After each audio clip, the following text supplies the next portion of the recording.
How many discounts does USAA Auto Insurance offer? Too many to say here. Multi-vehicle discount, safe driver discount, new vehicle discount, storage discount, legacy. How many discounts will you stack up? Visit USAA.com/auto discounts. Restrictions apply. Whatever the occasion, effortless elegance is right this way. Because Hilton brings you new ways to stay courtesy of the Nomad London. And it doesn't stop at award-winning dining in a space draped in velvet and illuminated by vintage chandeliers. No, this day goes beyond with unparalleled personalized service and attentive hospitality. Oh, and did we mention the Nomad London can be booked using your Hilton Honors points at Hilton.com? Hilton, for the stay. Hi, I'm John Mitchinson. And I'm Andy Miller from the Backlisted podcast.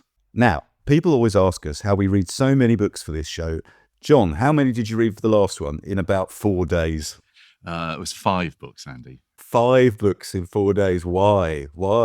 It's hard to talk about books if you haven't read them. And I know that you're reading heavily this week as well, aren't you? Well, I'm only reading one book, but don't worry, everyone. It's 850 pages long. So I won't be doing much else this week. Surely you must have a secret helper. No, but what I do use is a serious reader's lamp, as do you, John, I believe. It's true. We spent hours squinting at the pages of the books we have to read for our show, so we know the importance of good light. And the Serious Reader's HD light has transformed how we read. It replicates daylight, making every word crystal clear and reducing eye strain so we can read for longer. For £150 off and free UK delivery of a Serious Reader's HD light, go to seriousreaders.com/backlisted and use the discount code BACK, BACK. That's seriousreaders.com/backlisted with the code BACK. And even better, there's a 30-day risk-free trial. Now, on with the show.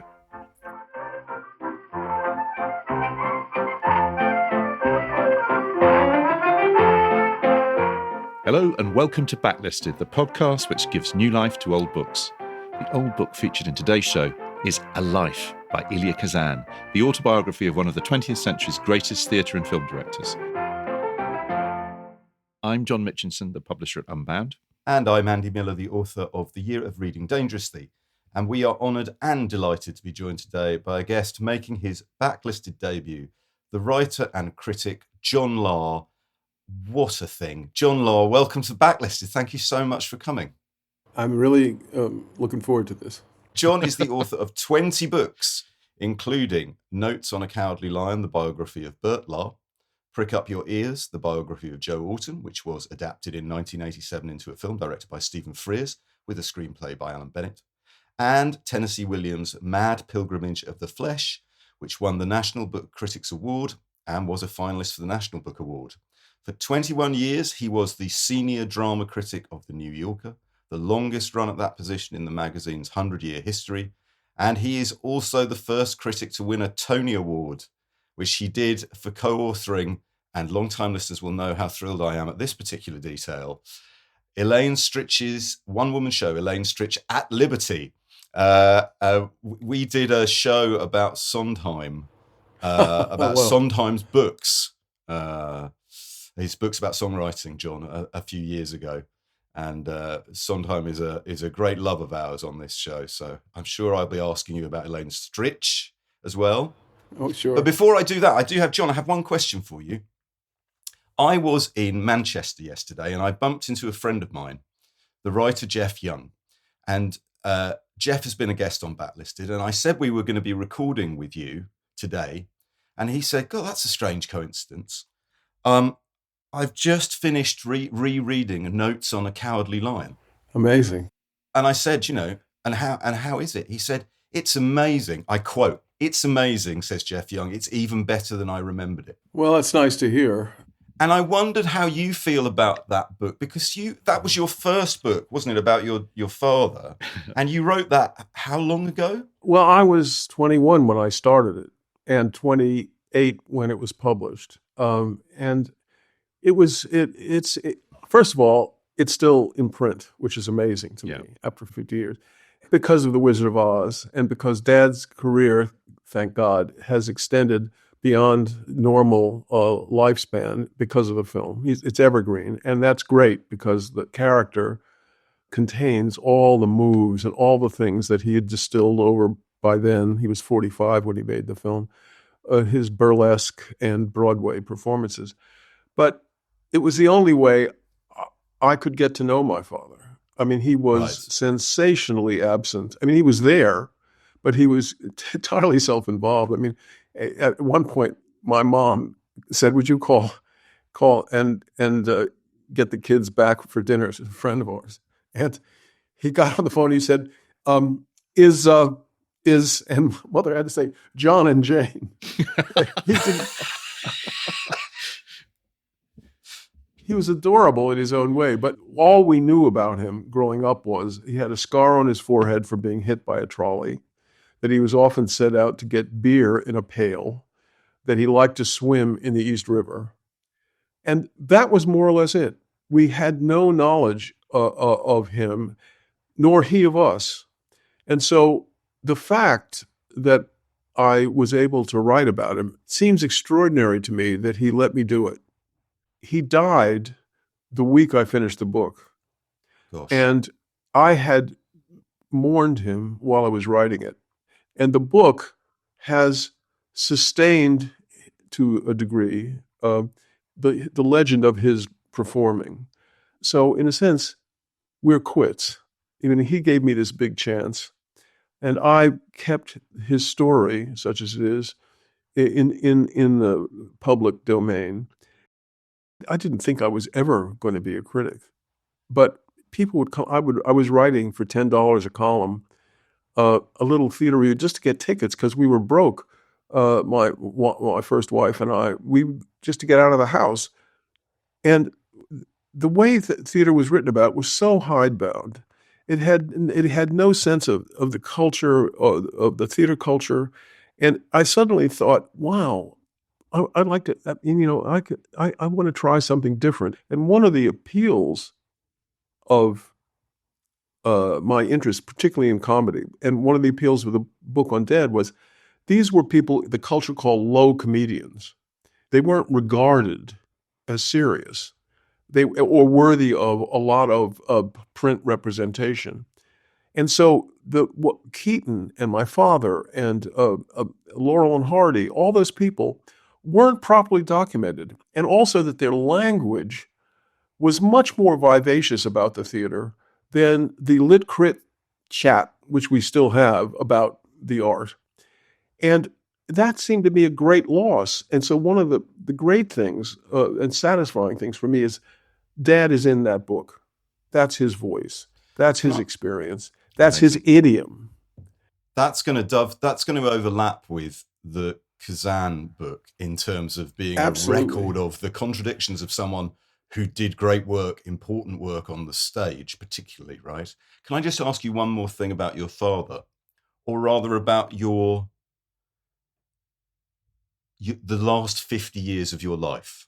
So you write the book in your early 20s, and did you imagine, I don't know if you would imagine it or not, or if you would have had a thought about it, but when you were writing it in the early 70s, did you think that the Cowardly Lion as a figure would continue to be as recognizable in 2025, if not more so, than it was then? Your idea of his omnipresence is not quite historically correct because the film did well, but it dropped out of the sort of zeitgeist until the early 60s. And then over Thanksgiving, they started playing it on television, and it took off there. Yeah. You want a bit of trivia about that, about your book, John? This is very trivial, but it was the first book I ever sold on No my way. first day working in Waterstones in Regent Street. Oh, I'm thrilled to hear in that. 1987. I was at they put me in the cinema section, and it just happened to be on the till, so I started reading it and was completely captivated by it. And somebody came and said, well, I'm just looking for a really good memoir. I said, it's not a memoir, but it's a biography. But you've seen Wizard of Oz, right? This is this book, if you're even remotely interested in the history of American cinema and in comedy, this book is, I said, I've just started. I'm going to buy a copy myself, which I did then go and do. I still remember it really clearly because of the jacket hasn't changed much over the years. No. The thing that's really interesting to me is that none of these old guard, these guys were terrific artists and wonderful theater performers with great understanding of audiences. And none of them, I mean, Keaton had one day of education. One. My father, I think, was kicked out after the 6th grade. Chaplin, until he educated himself, Chaplin was learning a word a day. They had an intensity and urgency. There was no plan B in their life. It was, this or bust, which gave a great urgency to their performance. But also, they were called low comedians in their time. But when you go to the next generation of playwrights, people talk about Artaud. Who was Artaud's theater of cruelty? Who did he have in mind? The Marx Brothers. And Meyerhold. Who was Meyerhold's kinetic theater? Who was his idea? Chaplin. And who did Beckett use to deconstruct? Laurel and Hardy. Absolutely. So that these low comedians in their time became the inspiration for the modern avant-garde in many ways. So it's a fascinating synergy there. And that's why I think they're important to examine and chronicle. Yeah. I'm going to ask you later in the show about another of your books, about a similar, who could be argued to be a low comedian, which is the late Barry Humphries. But hold that thought, because we need to talk about our book first. I can't account for about 2 minutes of my life because I actually slipped off my seat at one of his performances, just passed out laughing. I was completely floored. Anyway, you know what, John? Just hold on 1 minute. I must ask John Lahr this. So I read your book about Barry Humphries, which is called Dame Edna Everage and the Rise of Western Civilization. That was published in 1992. And Mitch, I read that when I was a bookseller. And there is a detail in that wonderful book. It's a wonderful book that has stayed with me ever since, John. And I wonder whether you can remember this. So one of the things that you do in that book is you shadowed Barry Humphries throughout the creation and production of one of the Dame Edna residences in the West End of London. Right. Correct? Back with a vengeance. Yeah. Back with a vengeance. And there was a detail, on myself as a student of comedy, there was a detail in it that I've never forgotten, which is that before every show, because Edna would pick out members of the audience to come up on stage for ritual humiliation, that Barry would send out fake program sellers, is this right, to go into the audience with a map so that on the seats they could make notes about which kind of person was sitting where. Is that right? No, that's not right. I know great. I'll tell you what the deal is. First of all, I'm very proud of that book because it's the only book that I think has ever been written from backstage about a comedian. I don't think there's another that exists. Indeed, it's wonderful. And one of the things that I got to do backstage was to choose the guests that were going to be called up because there's a map. There is a map, okay. but the map is by the stage manager's desk. And it's very interesting. It all is about visual contrast to Barry. There's the fat person, there's the old person, there's the hip person. There are a series of, I don't have the book right to hand, but if you go, the map is included in the book, and so it's really about visual contrast, and I just to think about it, and he's going to pick a very chic woman and talk to her about the nude cartwheeling that she's going to be doing, but not to be nervous, not to scratch her eczema. But the part that I loved about it, we'd be sitting back. I mean, the wonderful contrast with Barry was a dandy. That's what he was. Yes, for sure. And he had a great disdain for ordinary things, of course. But he was also an Arabist, and so he had to be polite. So all his vindictiveness, which is absolutely what makes him a great comedian, and Kazan a great director. At the center of Kazan, at the center of Barry, at the center of most of all of these really, really dynamic figures, is revenge, is getting even, and. So he's sitting there and he's getting dressed and he's putting on the rouge and the dots, and he's strapping on, and I'm not lying, about a 6-foot cotton schlong to him. So he's sitting, he's walking, he's getting into this thing, which he, during the course of the act, he'll scratch and the audience will just gasp. Do you know what I mean? Well, anyway. So we're sitting there, and he gets it all in. And the last thing Barry does, and this blew me up. So he's in these high-heeled shoes. He's dressed in a tuxedo with a lot of ruffles. The last thing he does before he goes on is he reaches over to his dressing room, and he picks up a bottle of Worcestershire sauce and drips it down the front of his tuxedo shirt. And why? The smell of the Worcestershire sauce keeps him in character before he goes out. I mean, it was such a fascinating job. It's thrilling. My memory of the map, John, is that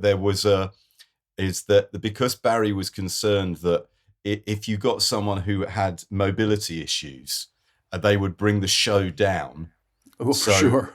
Right, so you had to know where they were sitting in the auditorium, and they had a shorthand for them. And do you remember what PS stood for? You tell me. Pathetic Senior is what PS stood for. So that Barry knew not to go to that particular seat holder because they take too long to get on the stage, receive a round of applause for it, and ruin the comedy. You know, one of my great all-time thrills. I mean, it really was a thrill. When I took the second string critic of the New Yorker, a woman called Nancy Franklin, who'd never seen Barry, to the show. The particular iteration which got to Broadway he was born again. So he starts to sing this song about his new condition, which is he's born again. And I'm sitting there taking notes to review the show. And so he says, he's singing, I can't do the voice, but spin doctors have spun me. Dominic's done me. I'm even a book by John Lahr. Call me old-fashioned. I'm a born-again Broadway star. I was completely flabbergasted. And the thing about Barry, which is so interesting, this whole act was for his pleasure. He knew I would be coming in. He knew it would blow my mind. Yeah. And I would never forget it. And he used to do that when he was really depressed. He would get dressed up as a tramp and go down to a London bus stop. And he would bury in those trash cans a split of champagne and some chicken. And he would go away. He would wait until there was a long queue. And he would come back. And you know how terribly embarrassing it is when, and he would root through the garbage and find champagne and chicken and walk away. And he would say afterwards, those people will never forget the day that tramp went through the garbage and found. In fact, Kazan even says it in this book. He says it's wonder, not information, that the culture needs. And that sense of wonder or incredibility was one of Barry's great gifts. Just the extreme joyousness, the extreme surprise. It's wonderful. Well, Mitch, I feel like John has done this before because he's carried us over from a reminiscence of Barry Humphries right back into the book we're about to talk about. So would you like to take us in, please? Yes, indeed. The book on the table for discussion, which you've already mentioned, is big in all kinds of ways, weighing in at over 800 pages. A life charts Elia Kazan's astonishing career as both a director of theatre and film, covering his early days with the revolutionary group theatre in the 1930s, the establishment of the Actors Studio, home of the Method in 1947, and covers in detail his epoch-defining theatrical productions of A Streetcar Named Desire, Death of a Salesman, Cat on a Hot Tin Roof, as well as in-depth accounts, the long list of classic movies he directed, which John Lahr himself has described as a form of that form a kind of flowchart of the mid-century's influence on the psyche of its citizens. Those films include On the Waterfront, East of Eden, Splendour in the Grass, the list goes on. In the middle of that career stands his controversial decision to name names to the House Un-American Activities Committee, which in the book he tackles the subject several times with characteristic candour. Variously described as tough-minded, unbridled, fierce, bruising, gutsy, and compulsively readable. A Life moved Norman Mailer to write that, quote, it offers the kind of human wealth we find in a major novel.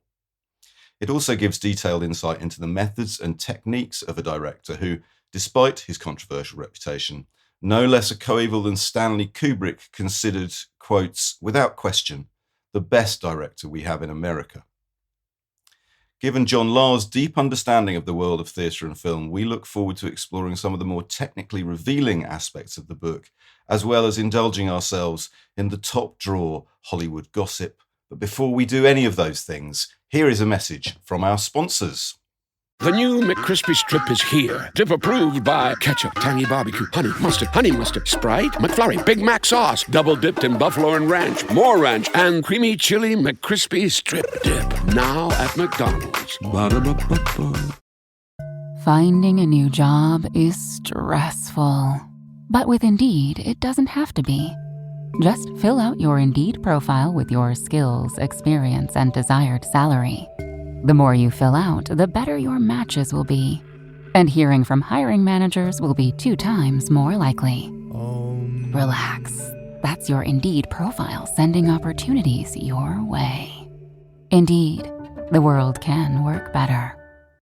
Switch to Verizon Business and get more from your internet without paying more for your internet. Get LTE Business Internet starting at $39 a month when paired with select business mobile plans. That's unlimited data, and with it, unlimited possibilities. Start saving today with Verizon Business, ranked #1 in small business internet customer satisfaction by J.D. Power. Starting price for 25 megabits per second LTE internet plan with smartphone plan savings, plus taxes, fees, and economic adjustment charge. Terms apply. For J.D. Power 2024 award information, visit jdpower.com/awards. And we're back. Before we start on the main course, it's a good moment to mention that we'll be picking up elements of today's discussion in next week's Lot Listed, our show for patrons. You can subscribe for that at patreon.com/backlisted. And 5 years of superior book, film, and music chat, plus ad-free early versions of the main show will be yours. Right, to business. John Lahr, if possible, where were you, who were you, what were you doing when you first became aware of the work of Elia Kazan or Kazan himself? Well, if you grow up in the house of a Broadway star, Kazan was part of the ozone. There was that they used to say, Kazan, the miracle man, bring him in as fast as you can. He was the dynamic center of, you remember in the 50s, there was no off-Broadway really, of theater. Theater was still the central storytelling mechanism. And it hadn't been completely overtaken by Hollywood. And he was just everywhere. He directed all the major work of 20th century theater. He directed Streetcar Named Desire, Death of a Salesman, All My Sons, Skin of Our Teeth by Thornton Wilder, The Plains of William Inge, and on and on. I mean, Cat on a Hot Tin Roof, all of Williams' major oeuvre, and the plays that he didn't direct of Williams's, like Rose Tattoo, he gave Williams the notes that allowed Williams, who was blocked, to finish and get right. He couldn't organize and structure for dramatic purposes a play as well as Kazan could, And then there was the movies. He was a dynamo. And the thing that can't be stressed too much is that it's, especially for contemporary audiences both here and in America, because the memory in America is short, as you know, very short. The crucial events of American theater that changed it or were the highlights, almost every one involved Kazan.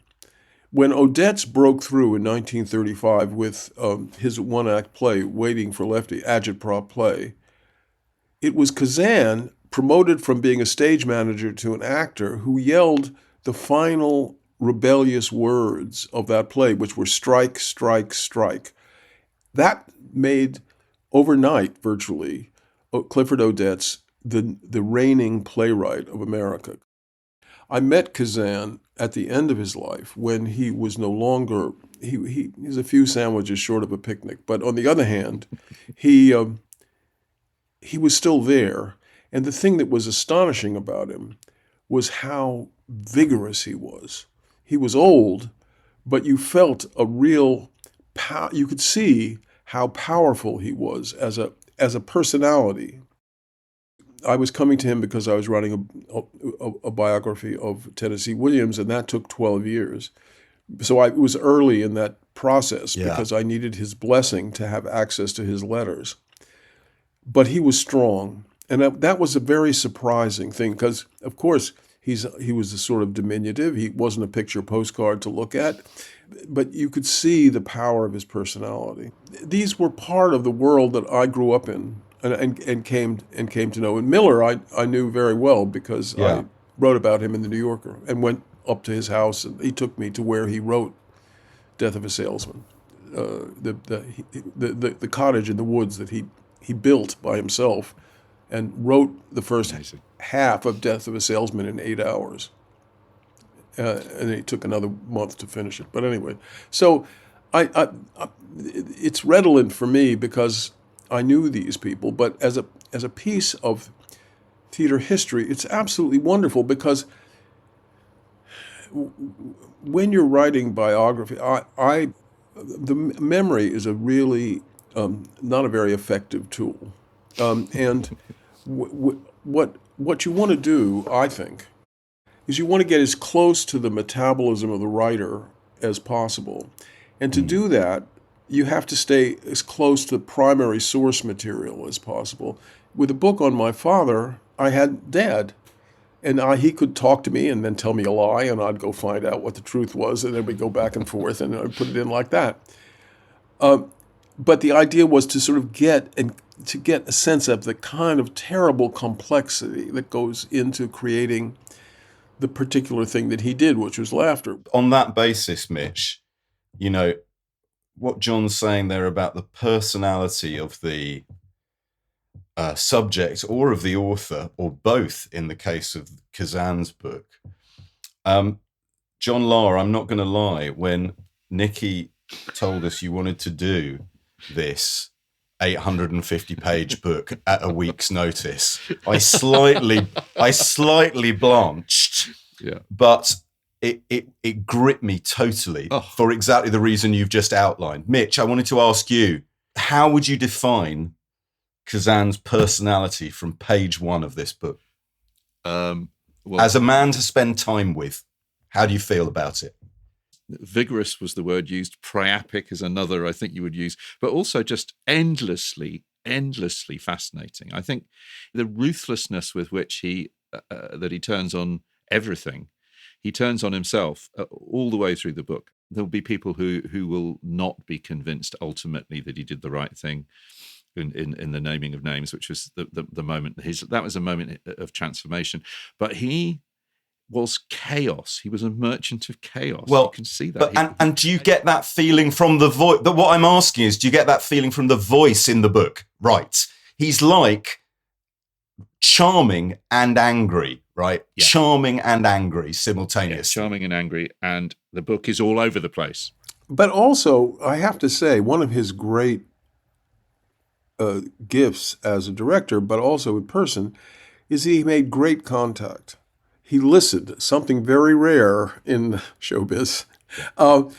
He really listened and understood or tried to understand because he wanted to manipulate them, tried to understand where that person was coming from. So he was a good listener. He's unabashed. He's not polishing the apple of his, he's not the apple of his own eye, polishing it. No. And that's so refreshing because, most of this particular genre, of which this is absolutely, in my view, the most, the outstanding, I mean, not in the business of praising other people's biographies and stuff, but this is really the best. Because it's so close to events which were so crucial. What was it like meeting Tennessee and doing and getting Streetcar Named Desire on? What was it like directing Brando, who, by the way, said that Kazan was by far the best director he ever had, because Kazan got in there and acted the part with him, which is what he did with playwrights. He completely joined them. It was a mind meld, but a real one. I mean, we would only have 2 plays of Tennessee Williams if Kazan hadn't worked on those plays.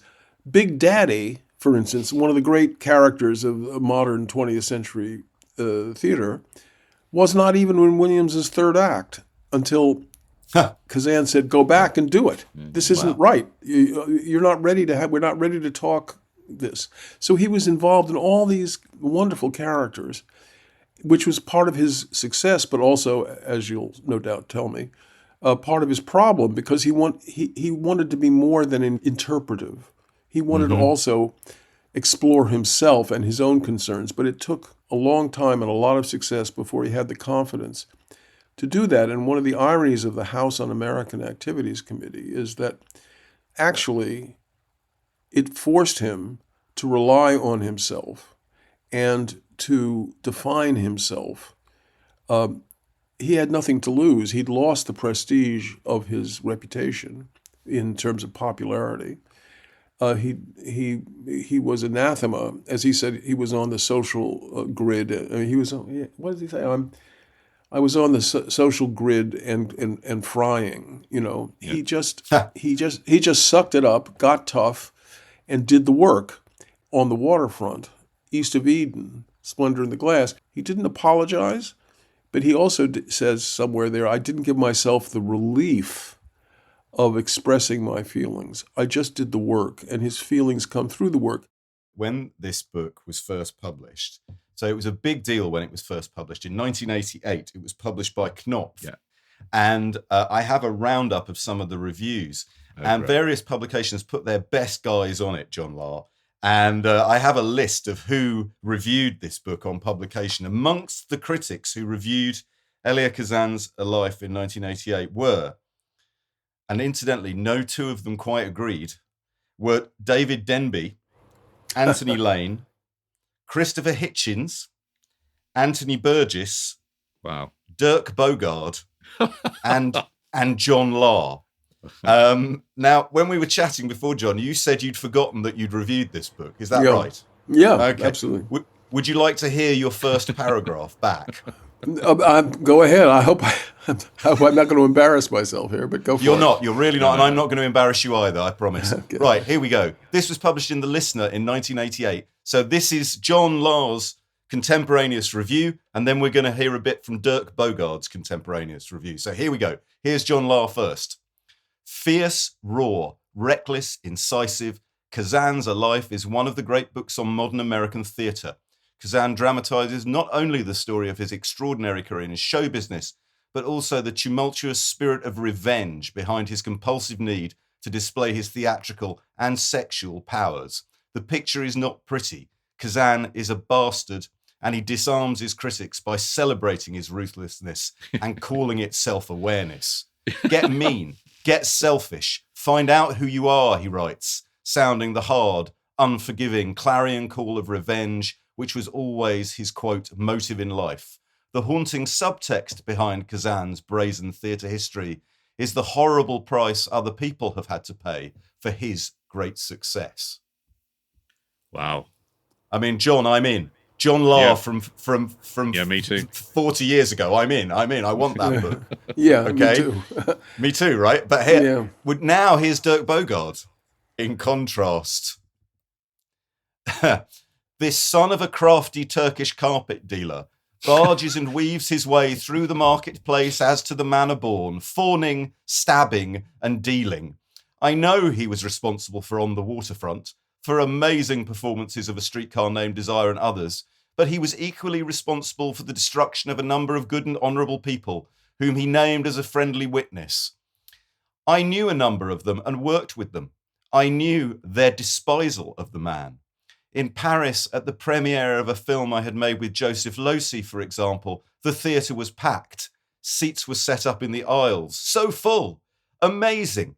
Even Elia Kazan has to sit on a wooden chair, said some idiot presswoman. Losey suddenly dragged me from my seat and bustled me through the crowd into the street and down to Fouquet's, where we dined. I'll be damned, he said, if I let you sit with an informer. So, if you like this sort of tittle-tattle, and if you have 18 quid to spare for the thrill, then go ahead. Otherwise, leave it strictly where it belongs, on the shelf. Ooh. Now, that's a fairly powerful dialectic to set up. I think it's ignorant. It's just ignorant. What can you say? And I mean, it's also European in that sense. You know, there were 73 people who spoke. Yeah. The 73 people who spoke as friendly witnesses in the House Un-American Activities. In January of that year, he appeared in a closed session and did not give names. He was then, 4 months later, he did give names. Now, I think it's impossible to understand it's very easy for people to, be righteous about it, the sanctimony of righteousness. But Kazan had been a member of the Communist Party when he was in the group theater. He had been kicked out or quit the Communist Party because he wouldn't take the group theater out on strike. And even Miller admits this in Time Bends. Why would he give up his career? Because he felt that there were communists in the group theater. They did want to change the direction of what was being said and to enforce certain points of view. He was fiercely anti-communist. Why would he surrender his career for that? Now, that said, and you could, if you say anything in his favor, you're damned. But the reality was that a lot of the people were already known to the committee, and it's really hard to judge someone whose whole life, his whole creative life, at the point he had made the decision that he wanted to spend the rest of his creative life in films and not doing plays. So it was the least good two alternatives, is how he puts it.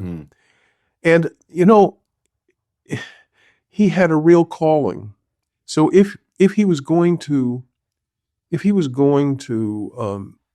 give that up, he was also giving up the core of his being, his talent. Now, I'm not saying he was right. I'm just saying it's a much harder decision than you get in this sort of black and white, little tiff that Dirk Bogarde is having. And the person who really was hurt most by his testimony was him. And it's interesting when you compare it with Miller's story, because Miller comes out of that as a hero. But nobody mentions that in giving his testimony, which was wordy, but he wanted, he would not give names. He wouldn't take the fifth. He just refused. He was being asked, he wanted a passport. But on the day he went on the House Un-American Activities Committee and testified, he testified at that time that he was going to England with his soon-to-be wife, Marilyn Monroe. She didn't know that. She learned that he was going to marry her on the news. So, in other words, whatever odium might have been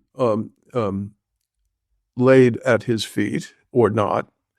This distraction took the whole performance in front of the House Un-American Activities, took the odium or the event, took it in another direction.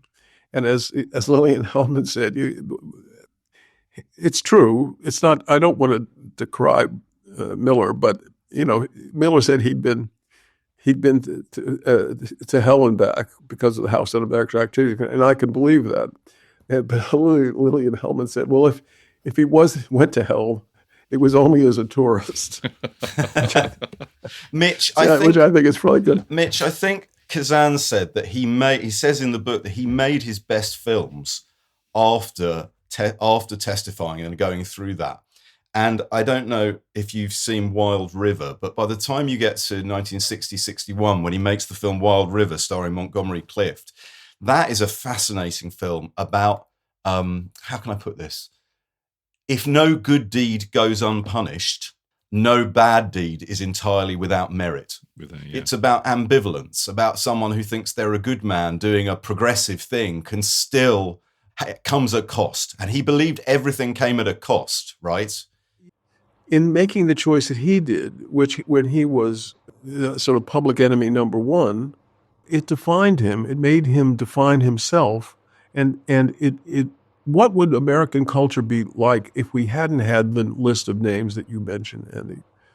I mean, and the books, it would have been it was defining. It was dynamic. An impossible choice. So it's a trade. I mean, who's to know? An impossible choice. Okay, when we come back, we're going to hear a reading from Elia Kazan's Life. But first, let's hear from our sponsors. Are your business expenses playing hide and seek? With Uber for Business, the small spends that slip through the cracks, like rides and meals, go right where you need them. Because it integrates with leading expense platforms, you can say goodbye to surprise costs, missing dollars, or chasing receipts. Everything's track downable. Uber for Business. Make small steps that make a big impact. Learn more at uber.com/small steps. This episode is brought to you by Tic Tac.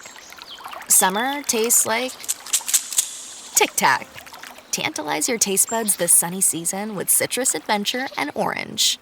2 everyday flavors that bring summer in every. Tic Tac Citrus Adventure is a yummy, vibrant medley of lemon, lime, and mandarin. And Tic Tac Orange is the perfect mix of tangy and sweet. Visit us at Tic Tac USA on social to refresh your summer with Tic Tac.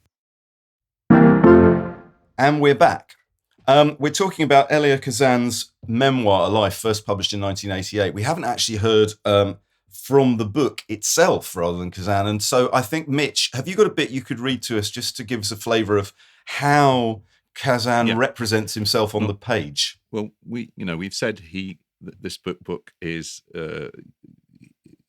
glories in its refusal to just tell the story chronologically. He's always dipping in and out and reflecting, and some of the reflections I think are what make the book.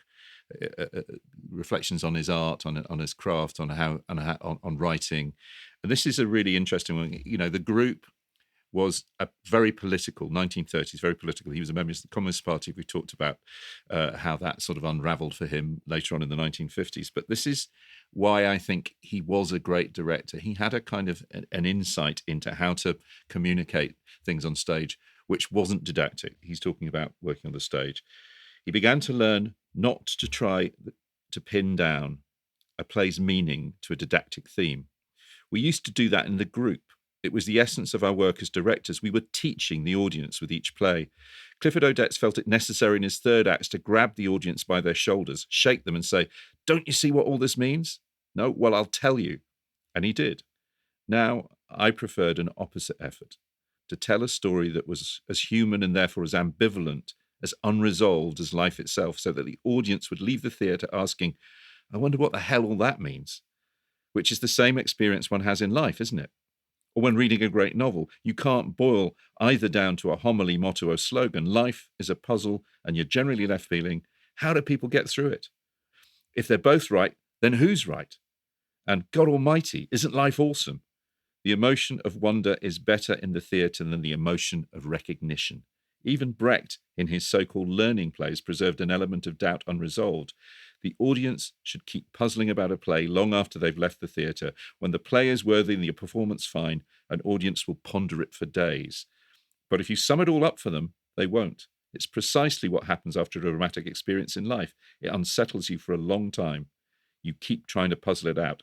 So it's here that I realised that the theme should not be insisted on. In fact, should be constantly and repeatedly contradicted. The viewer should not be bullied into agreeing with what a character says about the theme.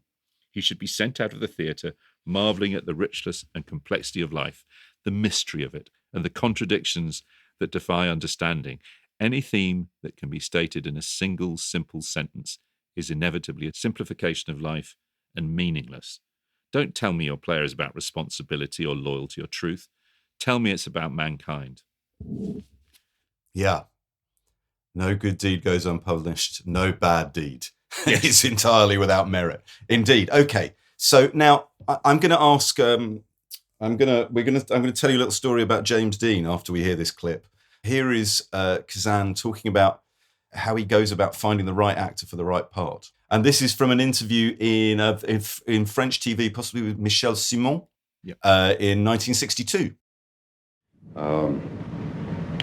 It's very dangerous to select actors by tests or readings, in my opinion. Very often, a mediocre actor can give a brilliant reading. Very often, a man trained in radio or in television to approach a part very superficially but slickly with a good exterior form can give a good reading. And this can be seductive and it can be a temptation to use them, but it's extremely dangerous. Very often the most talented people cannot work quickly and need care and patience in their handling. The only way I can find talent is to do it very slowly, to get to know them, to take a walk with them, to meet their girlfriend or their mother and father and so forth. And with James Dean, he had a motor bicycle and I rode around on the back of the motor bicycle around town, and very slowly his guard drops. And the same with all the others, their guards drop, and I find out who they are and what is inside them, what their souls are, what materials they have inside them for our art. And when I find that, I know whether they have talent or not. Yeah, well, that's so great. You know, with he talked about James Dean there, John Lahr. He famously finds Dean, and he says, "Well, I don't like this guy, but he's it." And he sends him off to meet John Steinbeck, the author of East of Eden. And Steinbeck says, "Yeah, I don't like him either, but he's definitely the guy." Right? You know, it's great. Well, he's choosing his paint. He's painting with the personality. And also, you know, one of the things you haven't mentioned, which we should, is he started essentially co-founded the Actors Studio, which was essentially to provide him with actors who could do this thing. That was part of his great skill. He said behavior is psychology in action. So to be able to call out of these people what he perceived as the essence, the hurt, the limitations of their personality, which might actually fit the outlines of the character. I mean, in All My Sons, I think he hired Ed Begley, who had been a recovering alcoholic, because of that battle. You know, and he would take to play the father in that piece. His name is, I'm going to forget, but you know, he had very special relations with actors, and Miller writes in let's see, I have it here. He writes about his particular ability to sort of create one-on-one relationships with the actors. He doesn't give them lectures. He says this: life in a Kazan. This is Miller talking about Kazan. Life in a Kazan production had that hushed air of conspiracy. A conspiracy not only against the existing theater, but society, capitalism. In fact, everybody who was not part of the production. He goes on to say, he would send one actor to listen to a particular piece of jazz, another to a certain novel, and another to see psychiatrist, another he would simply kiss. Kazan's trick was to make the actors feel as though his ideas were actually their own revelation. I tried to be the author, he said. That's also ironic because in the end, in making a film, he was the author in a sense, he and the editor. And subsequent to that, when his film life was over and his films had lost sufficient money that the studios wouldn't invest in them, he became a best-selling author. He wrote novelist. best-selling. The arrangement was 36 weeks on the number one on the bestseller list. So he ended up being able to tell his own stories and to mine himself as the subject.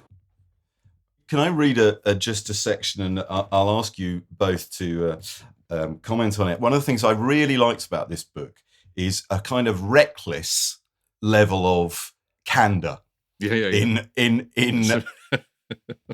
analysing his own contradictory motives and emotions for any action. And I'll just read you this because I think this is a very clever piece of manipulation of the reader. So here we go. He writes, I've acquired contradictory reputations over the years. Aloof and social. Secretive but open-faced. Agreeable or cantankerous. Concerned, indifferent. Generous, cheap. Given to unannounced appearances and to sudden disappearances. The reputation I'd rather not have picked up is for being a betrayer of trust. I haven't liked that. I believe it unjust, but there are reasons for it. Like many of you, I've worn the friendship mask. I often look friendlier than I feel. But then, when I have what I have sought, the mask would clatter to the ground, and what I truly am would be revealed. From time to time, I do not know one is prepared for. Then someone is hurt or insulted or abandoned or simply puzzled. I let people come skin close until they trust me entirely and feel sure that I like them. But when the need is eased, the production opened, the seduction completed, I back away, suddenly become cool and remote, and those I've lured close don't know what happened. For years, I declared myself an ardent liberal in politics, made all the popular declarations of faith, but the truth was, and is, that I am, like most of you, a bourgeois. I go along disarming people, but when it gets to a crunch, I am revealed to be a person interested only in what most artists are interested in. Himself. I come on as a guy you can trust, but I'm just an ordinary, searching, surviving, get-along Nick who doesn't like to be crossed, never forgives an insult, and despite the ready smile, is angry a lot of the time, or at least looks angry for reasons that are never quite clear. So I can't blame people for what they think of me. I think that is a magnificent, but also, John, we have a catchphrase on this show, the best books are books about books. That is a perfect description of what the memoirist is seeking to achieve with the reader. How can I make this person like me? You know, how, by whatever means at my disposal. Yes or no, do you think?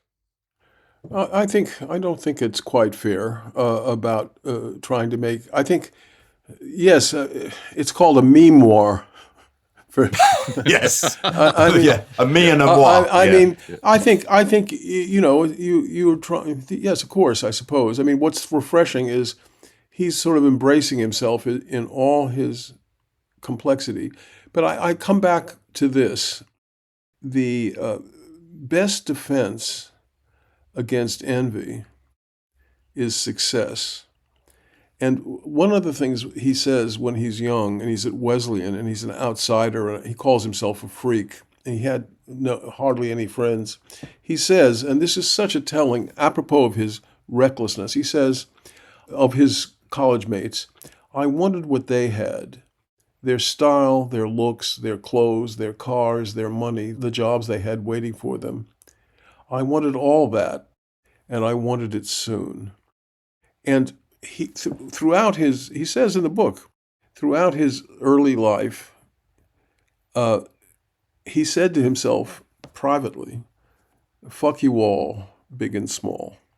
So that the spirit of revenge, the spirit of getting even, the spirit is even, and in a sense, that's what, that great passage you just read, that's all part of it. You know, you're going to admire me, though I am this bastard, that I've done this. I can show you things. I can make things that can take you places. I have this gift of being able to understand and have empathy for high rollers and low riders. Very few people have that, or are willing to show the ugliness that accompanies that. That's what's so extraordinary about it. It's like spinning into gold the psychological dross of one's personality. We love Barry Humphries, but it's completely infantile. You know, he wants to get even. We love Kazan, who was saying, "Look, I'm not a very nice guy, and I might betray you." Yeah. It is a seduction, but isn't all art a seduction in some way? Isn't there some clue too to why he was such a great director? That he was able to look at, he had a great capacity for understanding emotional complexity, but the great skill was to translate that into action on the stage, making those scenes on stage or in the movies, and how he worked with actors to get them to unlock that it's not just a question of saying the lines. It's about the way a shot is framed, or the way an actor looks, where an actor's looking. The difference. I think he's brilliant in the book about the difference between acting on a stage and acting for camera. I mean, he had real skill. You know, his nickname was Gadge for a long years because he was a fixer. He was a really hardworking fixer who studied really clever people around him, and then was able to sort of synthesize that into something that changed culture. I mean, it changed he says in the book, before that, the producer was king. After Kazan became the first director who became more important than the producer. Well, funny you should say that, because we're now used to seeing a Mike Nichols production or a Martin Scorsese production. The first person to get that billing in the history of show business was Kazan. He was the first. Was it? I didn't know that. Yeah, he was the first. You know, he was kind of an auteur avant la lettre, wasn't he? I mean, you know, before that, the French, it was his vision of, and working so closely, obviously, with Arthur Miller and Tennessee Williams. One of the great things about Williams and Kazan was that they were great letter writers. The same man who edited Williams's 2 volumes, a guy called Albert Devlin, edited Williams's letters and Kazan's, and the vigor and the detail and the fun and the sort of astuteness of how closely they scrutinized every little bit of the play is really wonderful. There's another book which is wonderful to read, Kazan on Directing, where he breaks down all the plays in his notebook before he takes it on. And, you know, he's sometimes wrong but about interpretation, but it's still interesting to see the thought and energy that goes into it.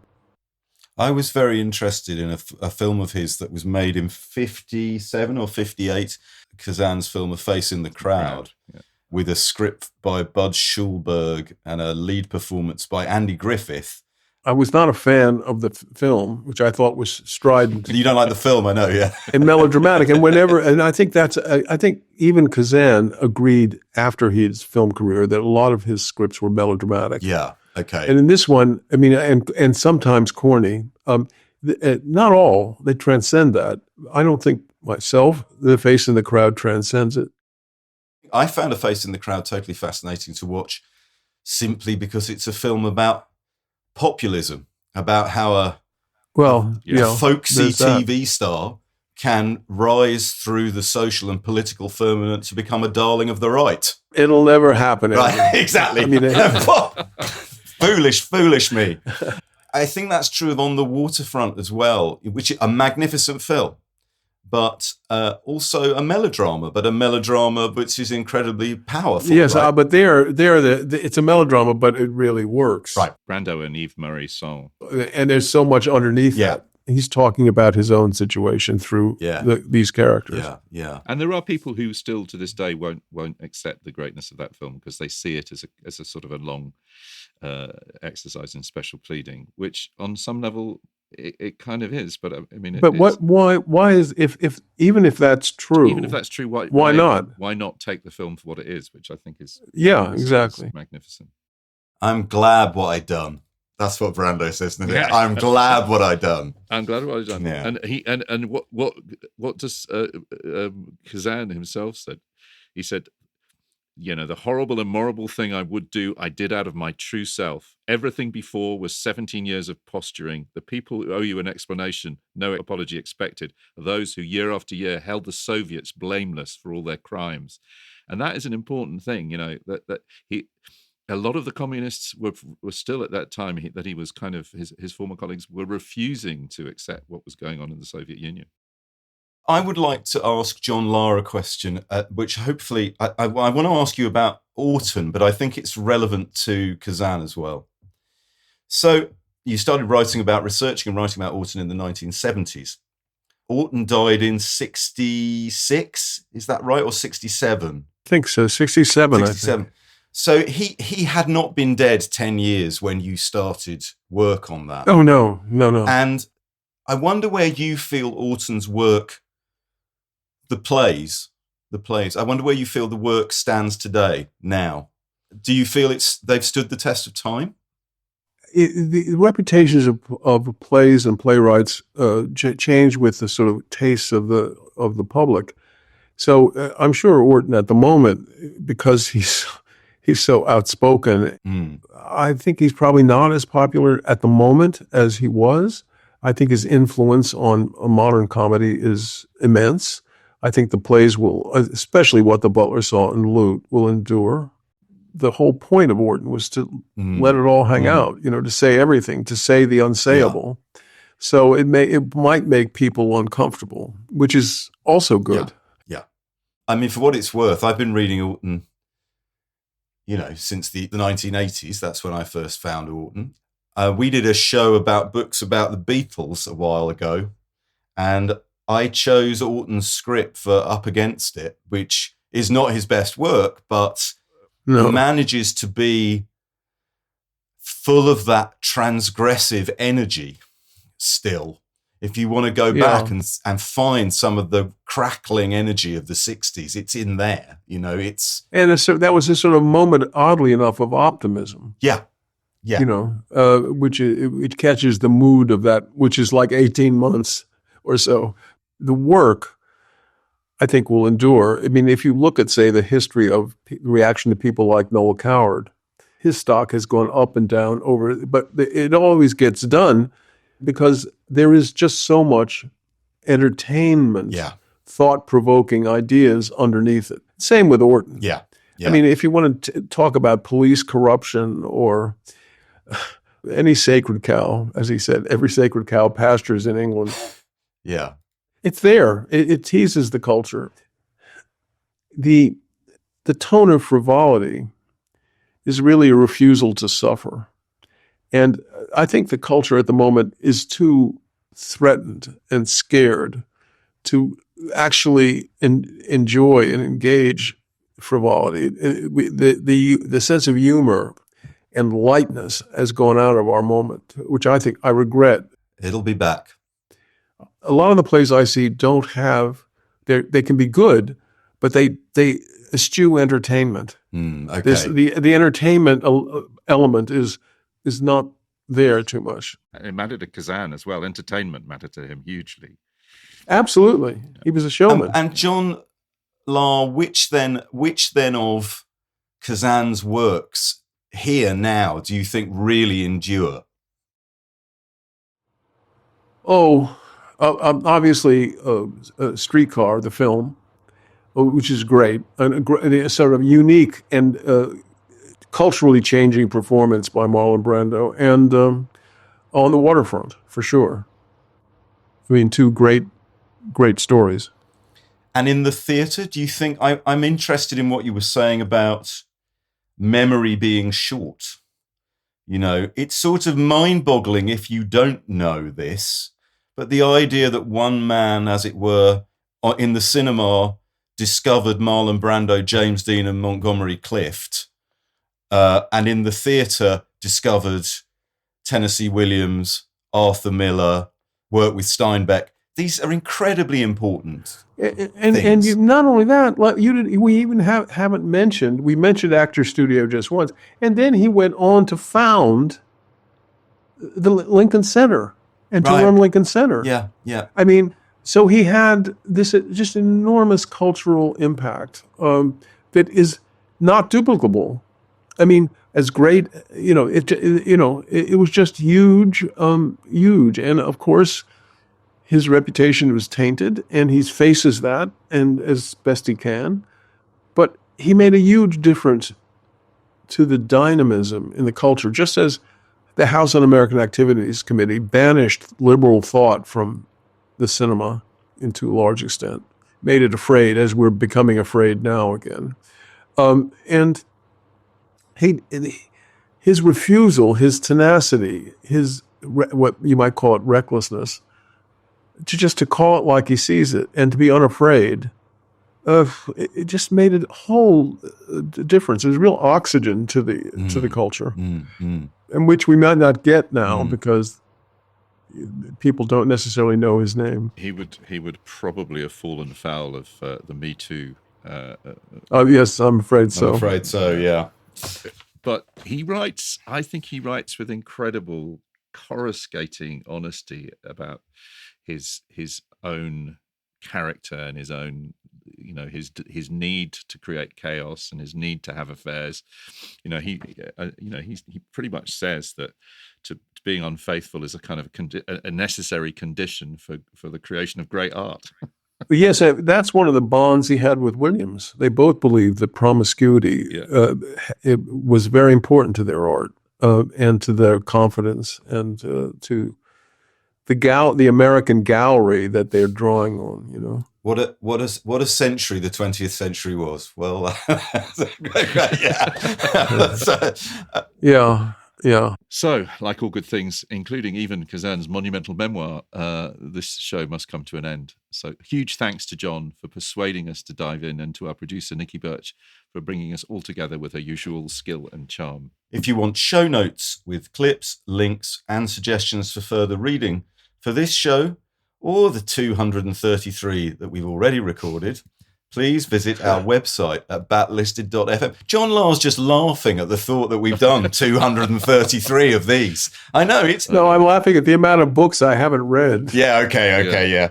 But John, if you want to buy the books discussed on this or any of our other shows, please visit our shop at bookshop.org and choose Backlisted as your bookshop. And do subscribe to our Patreon at patreon.com/backlisted. Remember, if you subscribe at the lock listener level, you'll get 2 extra exclusive podcasts every month. The next one will feature Andy, Nikki, and I talking about this show, recommending other books, films, and music we've enjoyed in the previous fortnight. People who subscribe at this level also get their names read out on the show, like this. Miles Sabin, thank you. Tara Kennedy, thank you. Paul Stevenson, thank you very much. Nicholas Zinner, thank you. Ian Hosling, thank you. Mary Rickett, thank you. Robin Hanson, thank you. M.E. Gray. Catherine Thompson, thank you.